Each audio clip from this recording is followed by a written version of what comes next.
Today I'll break down 5 professional lighting and color techniques that we used on Lightly Ghosted to instantly elevate the visuals of your next production.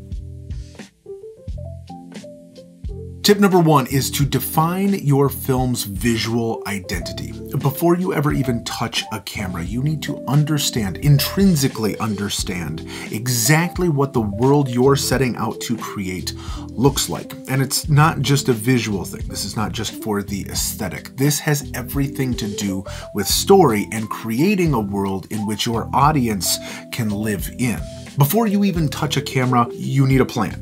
Is the world you're building dark and gritty? Is it soft and dreamy? These decisions are not just aesthetic choices, these have everything to do with the story that we're telling and the world that we're building that our audience has to live inside of. In Lightly Ghosted, we're telling a story that takes place primarily on kind of 2 planes. We have one that is lit very soft, very warm, very neutral. This is kind of the world that our character Edmund lives inside of. It is this perfect, serene kind of afterlife look, contrasted in the same location by the grounded reality of our paranormal investigators, Marcus and Sarah, where the world is very dark and direct lighting and super atmospheric. I always recommend making a mood board. If you don't know what that is, there is a link below to a free downloadable mood board guide. If you've never made one, if you're not sure how to approach it, that will walk you through kind of the process. But it gives you a sense for kind of the way that the music feels, lighting references, color references, framing examples. It's a way that we can kind of visually wrap our head around the story before we ever pick up a camera, so that when we do, we really know and understand what we're setting out to make. Tip number 2 is to use color in telling your story. Color and the use of color is one of the most powerful storytelling tools that we have, and how it influences our audience's opinion of the world that they're seeing, right? And it's not just about color grading, though color grading is a way that we can adjust and alter the colors of what our audience sees on camera.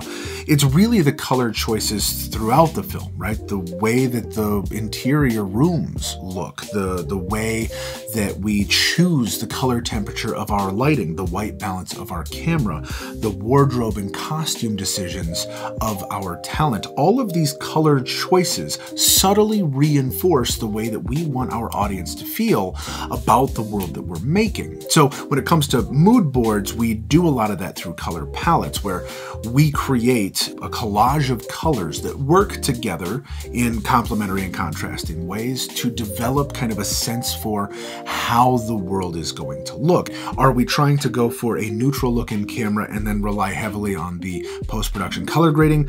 Are we trying to light and white balance in camera in a way that's going to get us as close to that final image as possible with light tweaking in post, right? These are all conversations that we have before we ever even touch a camera, because the worlds that we build and the stories that we tell are all dependent on what our audience sees, which is influenced so heavily by color. Tip number 3, lighting creates atmosphere. Lighting is everything. It is the difference between something feeling terrifying or comforting, something that feels like a home movie and something that feels like a film.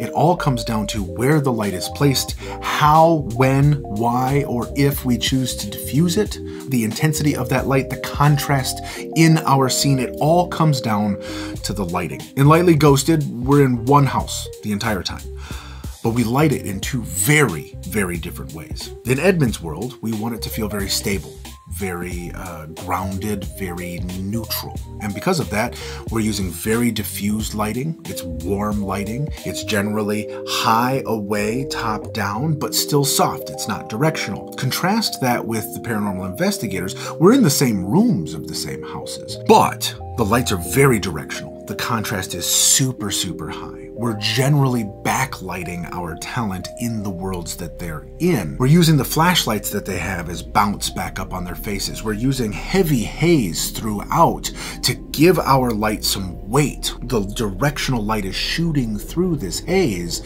which is giving it this volume, right? This atmosphere. Same house, shot 2 totally different ways in terms of lighting. Tip number 4, camera movement defines emotion. The camera is your audience's eyes. How the camera moves, or doesn't move, directly impacts how your audience exists within the world that you're building. Right? We don't just handhold a camera out of convenience. We need to intentionally think through, when does the camera move? How does the camera move? Why does the camera move there, if the camera moves at all? If you want to get a better sense for this, try this at home. Map out a scene, however it is that you want to film it. Shoot one handheld, shoot one stationary, and then shoot one on a dolly or a slider, and see just how different all three of those will feel, even if you're using the same shot selection. Tip number 5, merging styles to elevate story. A strong cinematic look isn't just about the visuals, it's how the visuals support the story. As your story evolves and progresses, how do those visuals follow suit, right? And merging that in that evolution is important. In ours, we have these two very distinct planes, this warm and this cold world. As those two worlds collide, as they do in our movie, the lighting changes, the camera work changes, how the characters interact with the space changes. That all evolves with it. If you're telling a story where somebody at the beginning of the movie is very unstable and in a tough place, and by the end of it, they have their life together and they're in a very stable place, the visuals should follow that.